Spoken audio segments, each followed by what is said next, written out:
Welcome back to my channel, guys. It's to MOSHEH TV here again. So today, guys, it's gonna be a sit down vlog. This story I've been keeping it to myself for going to 2 weeks now. It actually happened in the month of March, towards the ending of March. So, and I would love to cut the story short, and also in this video I'll be giving you some of the updates that is happening within the head bridge. And in this video I also seize the opportunity to also visit the site where there was fire outbreak towards Onitsha main market axis. So the story goes like this. You know, earlier last week or last 2 weeks, a friend of mine or a boss called me to come and assist him do some certain work, and that work is what you are currently watching right now. This is called chain link. This place, I think they want to use it for either a long tennis court and other activities.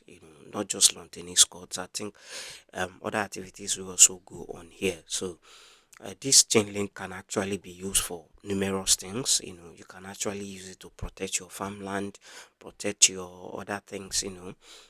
Maybe if you are kind of somebody who in your locality where you farm that animals do disturb very well, you can use this to protect them, at least for the moment.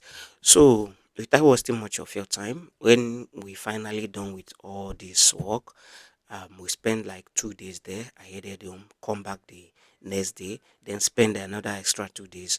Then on Tuesday, when I was heading home, getting to the head bridge in Onitsha, you know, I'm trying to cross over like the way we normally do, because everybody who uses that bridgehead all the time, we notice that people always cross over to use keke or bike in order to cross to the other side, to the other side of it, which is Asaba, to cut the cost of transportation for themselves, because sometimes these Asaba people, Asaba motor people used to, charge a little crawlers amount of money.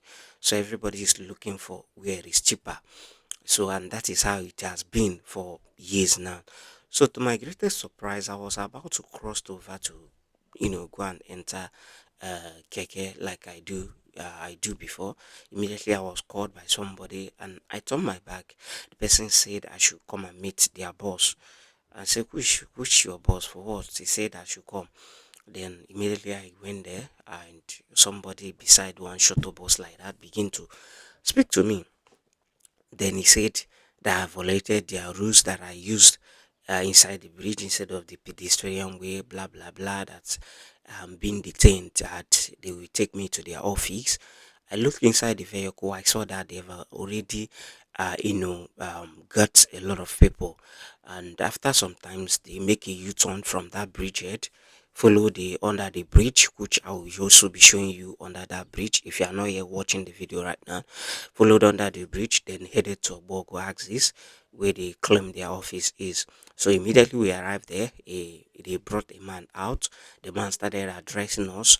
In some of the man's words, they say that he should have taken us behind the bars and take us to court by the next day. And the court will fine us, but he want us to do this man to man, that we're gonna be paying 5k each in order to let us go, and other things. Started explaining that Anambra is trying to be good, this and this, blah blah blah, bobo cock and bull story. I would have loved to share some of the clip, which voice note which I recorded there, but it's gonna make this video too long, which I don't want. But if you guys want to hear some of the voice clip, I will be sharing them. I'll share them. If you give me signal in comment section that you need the voice clip, I'll share them. The reason why I'm bringing this story, I'm sharing this story, is not to attack anybody, but I'm bringing it to the notice of the real officials if they actually send these people to do such job. And again, also inform people that are newly coming into the head bridge to be aware of such things, so that they won't be caught or charged with anything. So, because I know the days are dangerous, things are hard, not to talk of giving somebody 5k just like that. So that is why I'm making this video. So after everything, when I left the office, I credited them 5k through my OPay, and other people also gave them money, which I will also share you the video of the money they collected from people. So after everything, the man also like trying to threaten some, a kind of in a threatening voice. The people who do not pay will go behind bags, or rest of them. Then took out his phone, pretending to be making video of one man who said he doesn't have any money. But at the end of the day, when I left the place, I came to the where they claim the samples are. I read what was on the billboard. It is true. It's already playing on this video. It is true there. So they were written along that. They were put in place along that rail before the bridge.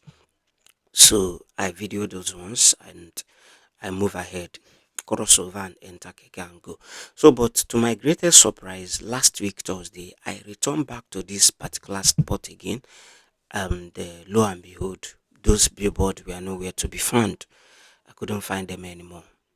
And people like, it seems like people have started making use of, as usual, people have started making use of the bridge like the way they do before. So, but to my greatest surprise, I saw that two big billboard are being installed on the both sides of the bridge, one on this side, one on the other side.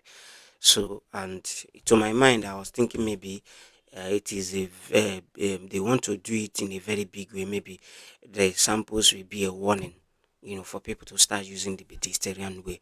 Using the pedestrian way is not what I'm here for, and I will never be against it, because what the pedestrian way was put for is people to use it in order not to be knocked down by vehicles, to also protect our lives.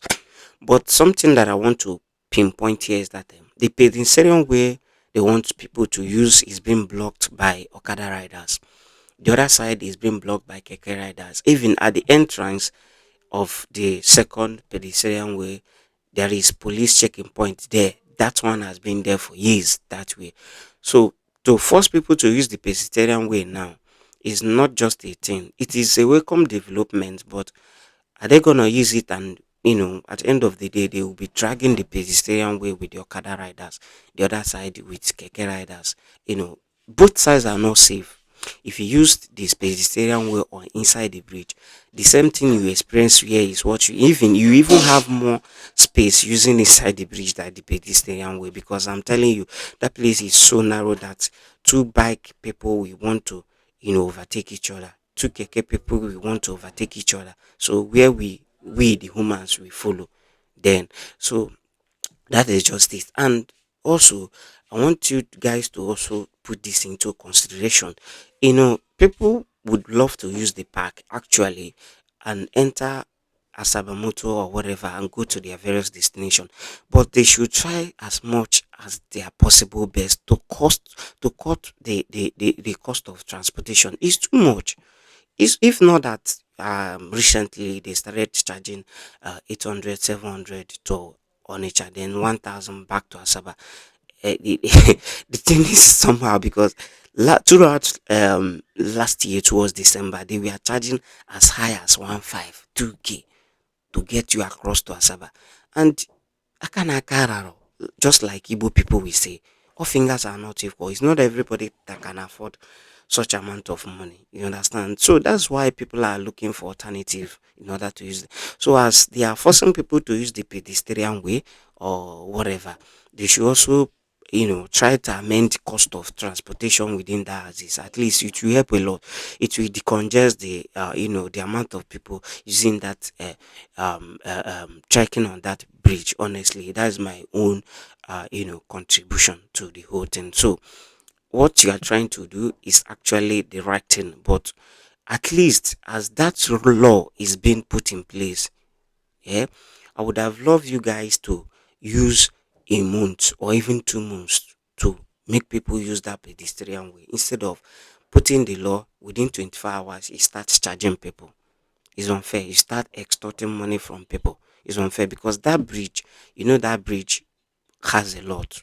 That bridge, new people, old people makes use of that bridge a lot. So it will be a fair thing to actually make people understand that, listen, we no longer allow people to use inside the bridge, use the pedestrian way. At least give them a month or two so that they will also be able to pass the information to others. Not that you put law today, tomorrow you start extorting money from people. It is unfair. I'm just, trying to air my views here. So, guys, after the whole thing, I also visited the site where there were fire outbreak in towards the Onitsha main market, and I'll be sharing the video if you are not yet, if you are already not watching the video. So I visited the site, and the situation was devastating. I was opportune to also watch the fire on TikTok live. Somebody streamed it live when the fire was burning. So on the third, which is yesterday, I also seized the opportunity to visit that particular place, and I can tell you, it's a heartbreaking moment. You can watch the video and see everything for yourself. So, guys, this is where I'm gonna be ending this video, not to make it too long. So, if you have been in this situation of mine, being captured in that head bridge, and you are forced to pay the 5k, kindly drop your comment via the comment section. And if you have any contribution to make concerning the whole thing, give us your comment via the comment section also. And don't forget to subscribe to the channel, share the video to get to others, in case if you have anyone who always come to headbridge to trade, share the video to get to them so they won't fall a victim. So thank you guys for watching, and do have a wonderful day. Remain blessed till we meet again in another update. Peace.